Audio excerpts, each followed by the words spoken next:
Assalamualaikum warahmatullahi wabarakatuh. Saya Risa Agustin dari Manajemen Pemasaran semester 7 ingin menjelaskan tentang lingkungan sosial dan budaya pemasaran global.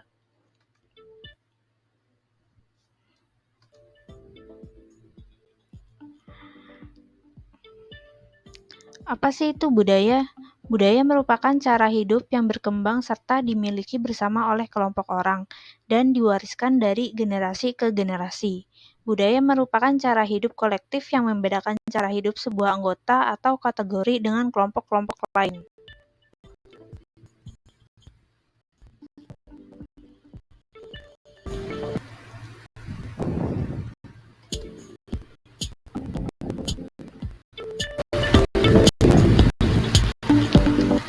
Lingkungan budaya adalah keadaan sistem nilai budaya, adat istiadat, cara hidup masyarakat yang mengelilingi kehidupan seseorang.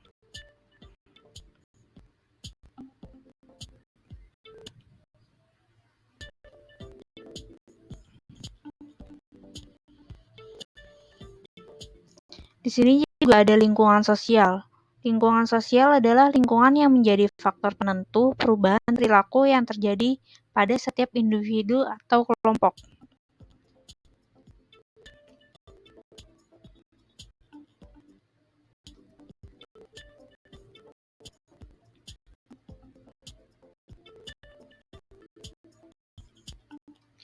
Mengapa sih dalam pemasaran perlu memahami lingkungan sosial dan budaya? Peranan sosial dan budaya mempunyai pengaruh penting pada pemasaran produk industri di seluruh dunia. Cara bersosialisasi dan kebudayaan harus dikenali dalam merumuskan rencana pemasaran global.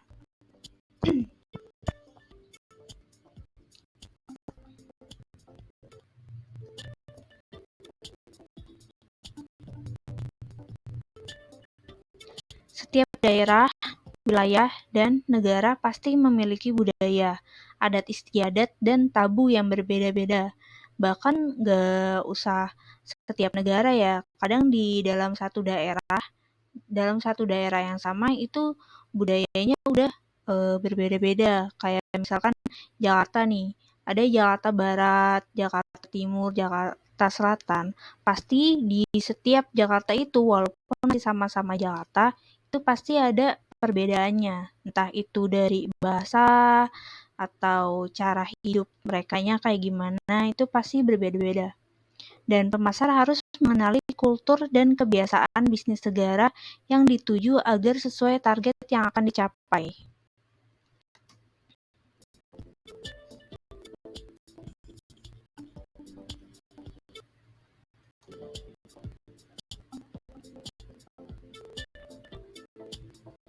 Unsur-unsur budaya.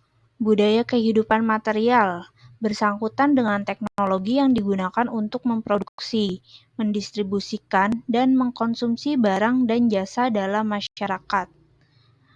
Ada lagi agama. Dengan mempelajari agama, kita tidak hanya mengerti apa yang dilakukan oleh manusia, akan tetapi juga mengapa mereka melakukan hal-hal yang bersangkutan. Intinya bersangkutan dengan Tuhan gitu.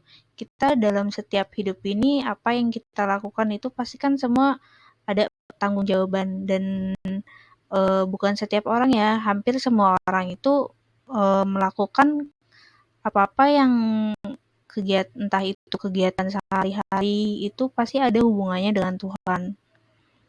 Bahasa.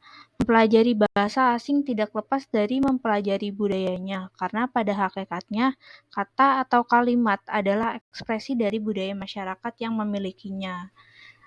Di setiap daerah pasti kan bahasanya beda-beda ya. Jakarta biasanya formal bahasa Indonesia, ada lagi daerah Jawa, terus kayak Bandung, Tangerang itu biasanya pakainya Sunda gitu. Ada lagi Medan bahasanya Batak. Di setiap daerah itu pasti beda-beda bahasanya.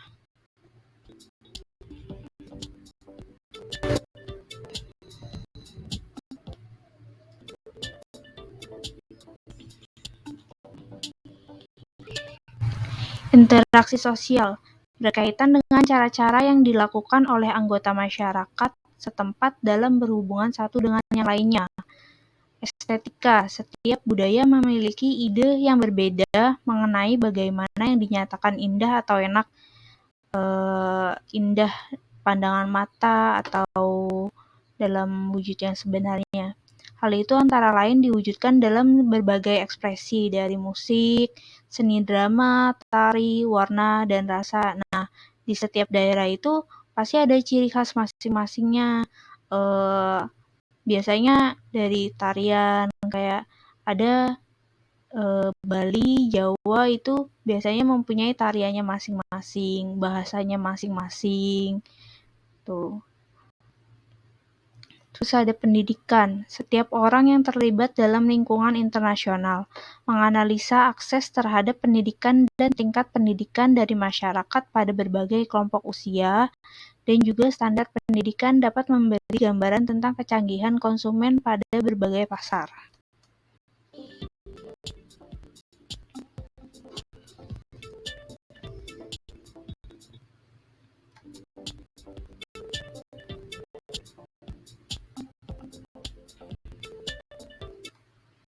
Klasifikasi budaya negara atau GRID.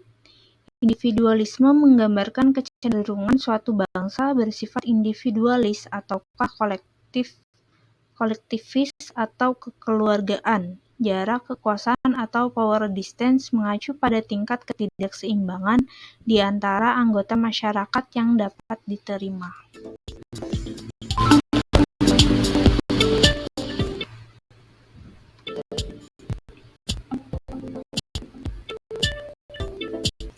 Ada lagi masculinity, menggambarkan kecenderungan suatu bangsa, apakah tegas dan bersaing, ataukah lebih bersifat ke feminim seperti solidaritas dan melestarikan lingkungan. Ini biasanya di setiap negara itu entah dari cara pemerintahnya atau masyarakatnya pasti ada perbedaan, kayak misalkan walaupun masih satu rumpun, kayak misalkan Korea kan terbagi jadi dua kan, ada Korea Selatan dan Korea Utara.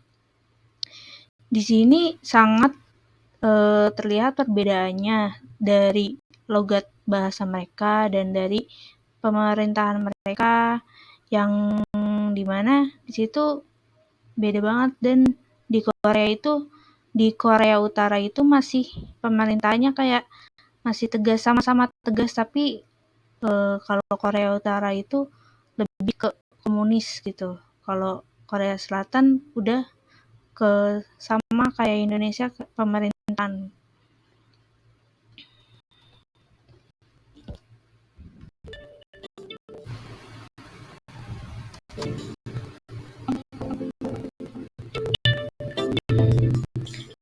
Perilaku sosial yang sama dapat menimbulkan makna yang berbeda-beda bagi bangsa-bangsa yang berbeda-beda.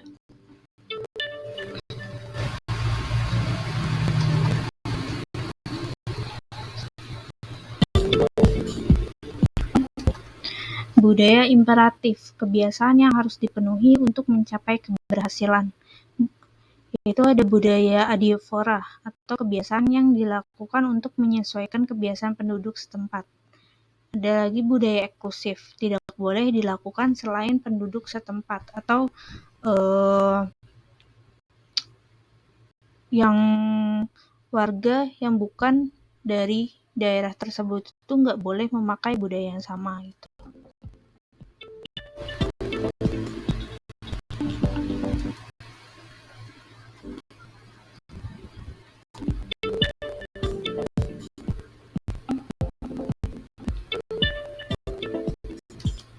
Permasalahan sosial dan budaya dalam negosiasi bisnis global.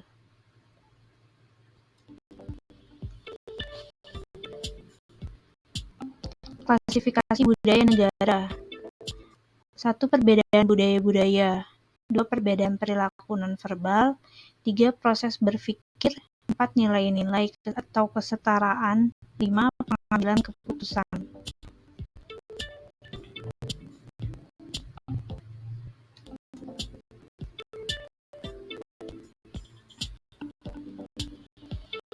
Langkah-langkah menuju negosiasi bisnis global yang efektif dan efisien. Yaitu diantaranya ada pemilihan tim yang optimis, berpengetahuan, dan fleksibel. Kedua, ada melakukan persiapan negosiasi yang matang. Ketiga, melakukan manajemen negosiasi. Keempat, melakukan peninjauan ulang atau evaluasi.